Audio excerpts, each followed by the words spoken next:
Morning everybody. I'm just gonna go up and give the koi their breakfast. So there's our logo. As you can see, Keith actually did get us this sign when we moved in. So that logo is actually a real sign that we have out here in the garden. The girls and boys, their breakfast this morning is Keith's breakfast, aka burnt wholemeal toast. So he made his breakfast this morning and he burnt his toast. So he said, just take it, go and feed it to the koi in a bit. So let's see how they like it, shall we? Let's break that up again. Actually, sorry, didn't mean to spin around that quick. One of the arms has come off the back shower. We've got to put that back on. He's doing a really good job making sure there's no leaks, etc. here. Everything's like proper wound up.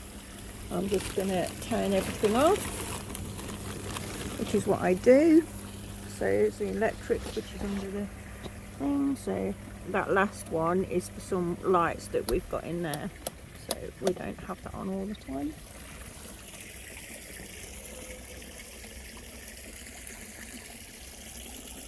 So as that says, they now know it's feeding time at the zoo.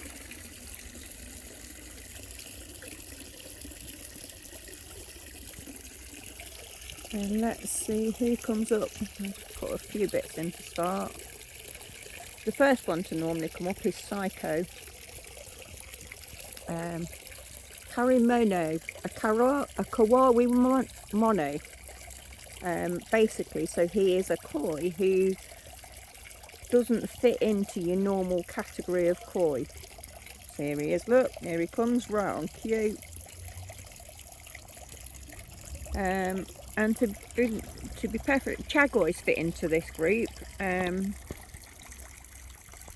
I'm going to put a link to the website that I found about them in the comments of this, because I found it really interesting, so hopefully it will help you guys. But there is a koi called a kasaru or a kwasu, or I'm not sure how you pronounce it, but it's black from above, same as what he is, with an either orange or white under markings, and he's orange underneath. So he's the only kind of one that I've seen that could probably be one of them. So I'm hoping he's a kasaru or kwasu, however you pronounce it. But like I say, I will put the link in the video. Again, still not found the selfie stick. God knows where that is. It's going to be here somewhere. It's just that, you know, from when we moved in, it's like everything's everywhere still. So we've got most things sorted, but there's still some things that have not been found. Move that over there. They don't seem to be bothering this with this bread. I'm not sure. It's been a bit cooler. Temperature's dropped a little bit. Oh, here we go. Oh, there's my harrywhack, my lemon harrywhack. He's one of the smaller ones, and I really do like him. He really is pretty. Oh, here's Stuart. Hi, Stu. For those who don't know, Stuart is a sturgeon. He's only a little sturgeon, Stuart Little. We do also have Stella, who I'm not sure if you can see because of the glare. She's over there. She does tend to hide under the edge, the rim, more often than not. There's Stuart, look. He's the smaller one. These aren't really eating the bread. Here comes Breakback. Breakback's called Breakback for a reason. He's, you know, the pond that he was in was way too small. He's all bent up, his scales are battered, but he's doing remarkably well since coming in here. He's swimming a lot straighter. He seems to be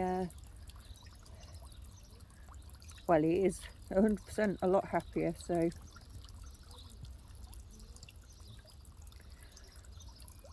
Oh, these lot don't seem to be intrigued on the burnt toast, so I'm not sure. I'll just throw a bit more in and try and get them. But I do know what they do love, and it is one of the cheapest koi treats you can buy. They absolutely love it, and it does get rid of protein. So if you've got foam floating on the top of your pond, we normally chuck a couple of these in. These are just like cheap ones that we got from the local shop, but you can get them for as cheap as like 35p a pack, I think, from Sainsbury's or something like that. Yeah, normally this gets them up feeding. They all love a cracker.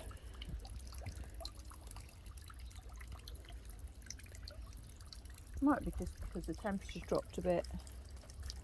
They were all up feeding yesterday quite happily. Here you go, Psycho. Straight up cracker. Give him a cracker, he loves it.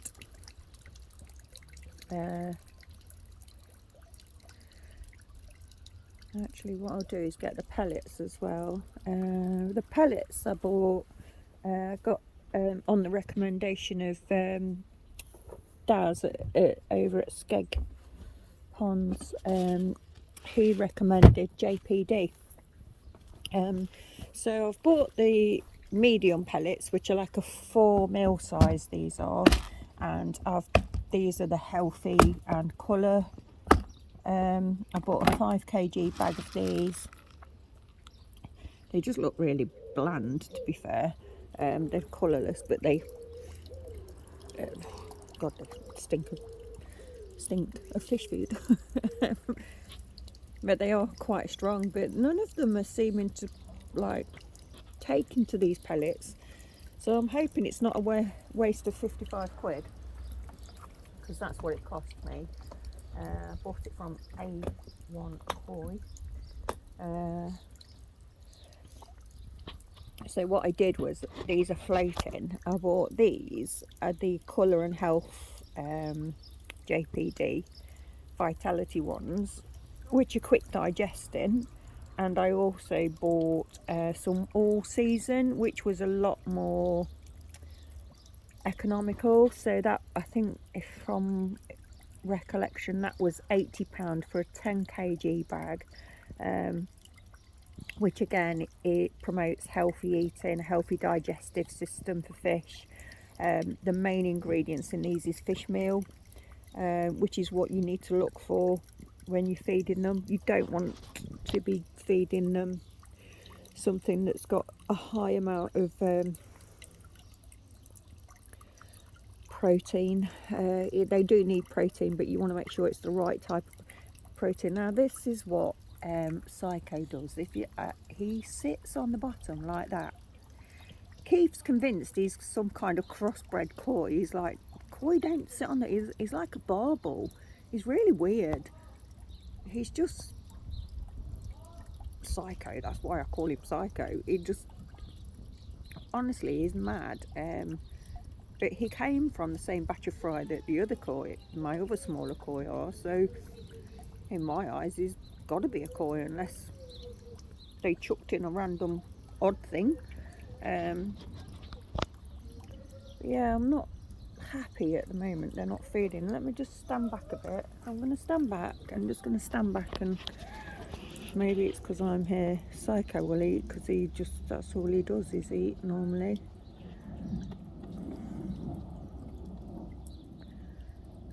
I think the others are still a bit skittish from being in the pond, the green pea soup, and having the girls stick their heads in. They've been very quiet this morning. I've not heard them yet this morning, so I'll go and check on them shortly. But yeah, oh, speak of the devil, and then she will appear. Maggie I've just seen her. Yeah, so you stand back a bit and they do come up then, so I'm just gonna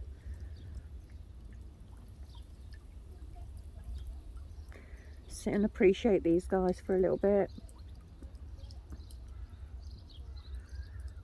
I'm really pleased with that Evolution Aqua UV light, the 1110. I know it's probably more powerful than what we need, but we've not, since we set this back up at the weekend, it would have been normally green by now.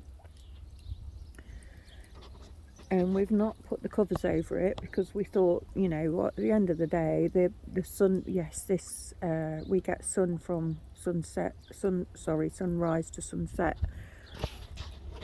because of the way our garden faces. However, the UV, which is here, oh no, that's bugging me now, that's upside down, that's like OCD, what? That's right, it's upside down. But it is a 110 watt, and we just thought at the end of the day, we'll leave the cover off and see if it keeps it clear, and it is doing that. So we're not had to put it in the canopy or put a cover over it to shade it from the sun to stop it from going green. It is actually keeping it clear, so really pleased with that. As you can see, we've disconnected that UV light from the Oase because we didn't need that as well. It was just taking up too much electric, to be fair. That filter connects to these two filters here, which were on the pea green soup. There is still another filter down there that's ample enough for what's in there, and then it comes out and connects to the UV. So that pipe under there comes from the Oase down underneath the bench that he's made, up into the UV, into the backy shower that he's made, which again I'll go into more detail on another video about that. But so once it's gone through the Oase, it goes through the UV and then into the backy shower and then back into the pond, and that seems to be building up its organic or micro whatever bacteria. It's really doing a grand job of keeping things. These lot seem to be happy and healthy, not really seen anything flicking about since the other day, so yeah, really pleased at the moment. Obviously this is just a temporary setup, so once they are in the big pond, that's going to be this amount of volume of water doubled with a bit more. There, some of these are going to look extremely tiny in there.